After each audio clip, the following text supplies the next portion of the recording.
सुन्दामा त यो 82 मालिकले त फर्काउँछ पो भनेर सुन्दैछु यो कम्पनीलाई किस्ती तिर्नु नसकेर। अन्त कमसेकम मेरो स्यालेरी चाहिँ कहिले दिन्छ होला। गाडी ठोक्काइदिएको छुइनँ, गाडीमा एउटा छिरिक्क दाग पनि छैन हो। जस्तो दिएको छ त्यस्तै राखिदिएको छु मैले। गाडीले सजाएर पनि राखिदिएको थिएँ खै। 8281 गाडी नम्बर WB73F। यसको त स्यालेरी नै पाएको छैन। सुन्दाखेरि चाहिँ भन्दैछ कि मैले सुनेको कि यो गाडी चाहिँ कम्पनीलाई फर्काइदिने भनेको सुन्दैछु मैले त। न यसको डकुमेन्ट्स छ न केही छ हो, यतिकै।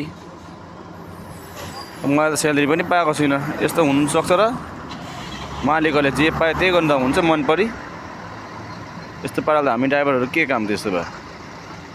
मालिकहरू मन परी गर्नु सक्छ भने अब हामी पनि के चाहिँ गर्नु पर्छ होला त्यसको लागि चाहिँ आफ्नो स्यालेरी पाउनुको लागि केही न कुछ त गर्नुपर्छ होला।